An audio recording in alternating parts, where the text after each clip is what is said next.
కట్టేశారు. అప్పుడు వెంటనే ఆనాటి రాత్రి కళ్ళు మిరుమిట్లు గొలిపే మెరుపులతో, చెరువులు బద్దలయ్యేటట్టు ఉరుములతో కుండపోత వాన కురిసిందనమాట. నా మీద కూడా వాన చినుకులు పడ్డాయి. చల్లని గాలి వీస్తూ ఉన్నది. అప్పుడు నా చిన్నప్పుడు పరుగులు తీసిన అడవి గుర్తుకొచ్చింది. నన్ను కన్నవాళ్ళు, నా స్నేహితులు గుర్తుకు వచ్చారు. ఇలాంటప్పుడు నేను వాళ్ళతో కలిసి ఉంటే ఎంత బాగుంటుందో అనుకున్నాను. ఆ మాట నేను నేర్చినటువంటి మానవ భాషలో అన్నాను. కానీ అది పెంచుకున్నటువంటి రాజకుమారుడు నా మాటలు విన్నాడు. ఆశ్చర్యపోయాడు. ఈ వింతను కొలువు కూటంలో చెప్పాడు. పెద్దల సూచన ప్రకారంగా నన్ను అడవిలో విడిచిపెట్టి ఆ యొక్క తన సేవకులకు చెప్పాడనమాట. ఈ విధంగా నేను మళ్ళీ అడవికి వచ్చాను. స్వేచ్ఛగా బతికాను. ఒక వేటగాడు తరుముతుండగా బెదిరి మీ దగ్గరికి వచ్చాను. తర్వాత సంగతి అంతా మీకు తెలిసిందే కదా అని చెప్పేసి చెప్తూ వచ్చిందనమాట తన కథని, పూర్వకథని. చిత్రాంగుడు, హిరణ్యకము, లఘుపతనము మాట్లాడుతుండగా మెల్లగా తిరిగి వస్తూ ఉండగా మందరకము ఎదురుపడింది. సో స్నేహితులను చూసి ఊపిరి పీల్చుకుంది. కానీ ఎలుక మాత్రం తాబేలును కోప్పడింది. ఏం కొంప మునిగిపోయిందని వచ్చావో నువ్వు? మేము వస్తూనే ఉన్నాం కదా అని అన్నదనమాట. వీళ్ళ సంభాషణ ఇట్లా సాగుతూ ఉన్నటువంటి సమయంలో వేటగాడు అటువైపు రావడము కాకి చూసింది. వేటగాడు వస్తూ ఉన్నాడు.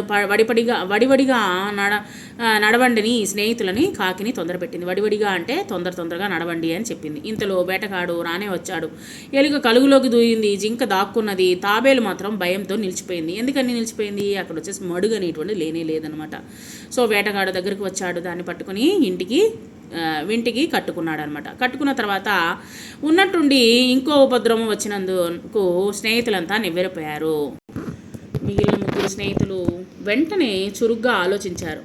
ఎలుక ఒక ఉపాయం చెప్పింది. ఆ ఉపాయం ప్రకారం కొంత దూరంలో వేటగాడు వెళ్లేదారిలో ఒక చెరువు దగ్గర జింక చచ్చిందాల్లాగా పడి ఉంటే కాకి జింక మీద వాలి దాని కళ్ళు పొడిచినట్లుగా నటిస్తూ ఉన్నది. వేటగాడు అది చూసి ఎదురుగా మరలా జింక దొరికి ఉన్నందుకు మురిసిపోయాడనమాట. జింకను భుజానికి ఎత్తుదామని తాబేలుని కింద పెట్టి జింక వైపు నడిచాడు. అది చూసి ఎలుక తాళను కొరికేసింది. జింక మళ్ళీ వచ్చేసి తాబేలు మడుగులోకి జారుకుంది. ఎలుక కలుగులోకి దూరింది. కాకి కావమంటూ ఎగిరిపోయింది. జింక చెంగున ఉరికిందనమాట, పరుగులు తీసింది. సో ఈ విధంగా నలుగురు తప్పించుకున్నాయి. ఇక్కడ క్రింద పేరాను చదవండి, ప్రశ్నలకు జవాబులు రాయండి. ఈ పేరాను మటుకు నేను చదువుతాను, దానికి ఆన్సర్స్ వచ్చేసి నోట్స్లో ఉంటుంది. హెలెన్ హృదయము కరుణరసభరితమైనటువంటిది. దీనులను దుఃఖితులను తలుచుకుంటేనే ఆమె మనసు కరిగిపోయేదనమాట.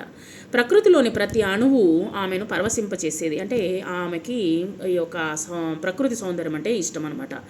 మామూలు మనుషులకు కళ్ళు రెండే, కానీ ఆమె శరీరం అంతటా స్పర్శ రూప నేత్రాలు ఉన్నాయి. అంటే ఆమె కళ్ళు లేవేమో, ప్రతి స్పర్శకు ఆమె మనసారా అనుభూతి పొందింది. కాబట్టి కళ్ళు లేదు తనకి. తన భావాన్ని అనర్గళంగా ప్రకటించేది. తనలాంటి వాళ్ళ జీవితాల్లో వెలుగులు నింపేందుకు ఆ జీవితాన్ని అంకితం చేసినటువంటి ఉన్నత వ్యక్తిత్వము కలిగినటువంటిది హెలెన్ కెలర్ది. ప్రపంచమంతా తిరిగి ప్రత్యేక అవసరాలు ఉన్నటువంటి పిల్లలను కలిసి, ప్రత్యేక అవసరాలు అంటే ఏంటి, ఆ విధంగా కాళ్ళు చేతులు కళ్ళు కనిపించకుండా, చెవులు వినిపించకుండా చాలామంది పిల్లలు ఉన్నారనమాట. అలాంటి పిల్లలను వెతికి ఆమె వాళ్ళలో ఆత్మవిశ్వాసాన్ని నింపింది. ఈ నేపథ్యంలో ఇంగ్లాండు, అమెరికా, ఆఫ్రికా దేశాలతో పాటు భారతదేశాన్ని కూడా సందర్శించింది. ఆమె జీవితము, సాహిత్యము అందరికీ ఆదర్శప్రాయమైనటువంటిది. కాబట్టి ఎంతోమందికి సేవ చేయాలనేటువంటి దృక్పథము కావచ్చు, మనసులో ఉండేటువంటి కోరిక కావచ్చు, ఈ విధమైనటువంటి ఆలోచనలు కొంతమందికో మనకు వస్తుందన్నమాట. సో వచ్చిన తర్వాత దాన్ని వచ్చేసి వాళ్ళు ఆ విధంగానే ఉన్నత వ్యక్తిత్వాన్ని చాటుకుంటూ ప్రజలకి సేవలు అందిస్తూ ఉన్నారు. తర్వాత భాషను గురించి తెలుసుకుందాము. తెలుగు భాషలోని వర్ణాలను 3 విధాలుగా విభజించారు. ఒకటి వచ్చేసి అచ్చులు, హల్లులు, ఉభయాక్షరాలు అని అంటారు. సో ఇప్పుడు వచ్చేసి అచ్చుల గురించి తెలుసుకుందాం. అ, ఆ, ఇ, ఈ, ఉ, ఊ, రు, రు, ఏ, ఐ, ఓ, ఔ అనేటువంటి పదాలు ఉన్నటువంటి వాటిని అచ్చులు అని అంటారు. ఈ అచ్చులు హ్రస్వాలు, దీర్ఘాలు అని 2 విధాలుగా ఉన్నాయన్నమాట. హ్రస్వాలు అంటే ఒక మాత్ర కాలంలో ఉచ్చరించేటువంటి అచ్చులను హ్రస్వాలు అంటారు. అ, ఈ, ఉ, రు, ఏ, ఓ అంటే మాత్ర అంటే కనురెప్ప పాటు కాలంలో వెంటనే వచ్చేస్తుంది అనమాట. సో వాటిని హ్రస్వాలు అంటారు. దీర్ఘాలు అంటే బాగా 2 మాత్రల కాలంలో, అంటే కాస్త టైం తీసుకొని కాలంలో ఉచ్చరించేటువంటి అచ్చులను ఏమంటారంటే దీర్ఘాలు అని అంటారు. ఆ, ఈ, ఊ, రు, ఏ, ఐ, ఓ, ఔ అంటూ శబ్దాలు అనమాట. సో ఈ విధంగా ఉన్న వాటిని దీర్ఘాలు అని అంటారు. సో హల్లులు వచ్చేసి మనకు తెలిసిందే క ఖ గ ఘ జ్ఞ చ ఛ జ ఝ ఞ ట ట డ డ ణ త థ ద ధ న ప ప భ భ మ యా రా లా వా. ఇప్పుడు వచ్చేసి ఉచ్చారణ విధానాన్ని బట్టి హల్లులను క్రింది విభాగాలుగా విభజించడం చేశారనమాట.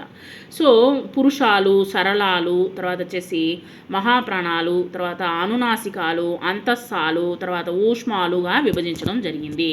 సో వీటిలో వచ్చేసి కచట తపలను వచ్చేసి పురుషాలు అని అంటారు. కచట తపలను ఏమంటారు? పురుషాలు అని అంటారు. గజడ దబలను సరళాలు అని అంటారు. వీటిని అల్ప ప్రాణాలు అని కూడా అంటారు. ఖ గ ఛ ఝ ట ఠ ధ ధ ప పలు మహాప్రాణాలు, వర్గయుక్కులు అని కూడా అంటారు. సో మహాప్రాణాలు ఇవి. సో జ్ఞ జ్ఞ న న మా అనునాసికాలు అనమాట. మూకుతో పలకరింపు చేసేటువంటి అంటే పలికేటివి. సో ముక్కుతో పలికేటువంటి వాటిని అనునాసికాలు అంటారు. నాసికము అంటే ముక్కు. యా రా లా వా అంతస్తాలు అని అంటారు. శ ష స హ అనేటువంటి వాటిని ఊష్మాలు అని అంటారు. సో ఈ విధంగా మనం వచ్చేసి వాటిని హల్లులను ఈ విధంగా విభజించడం జరిగింది. అచ్చులను ఈ విధంగా విభజించడం జరిగింది.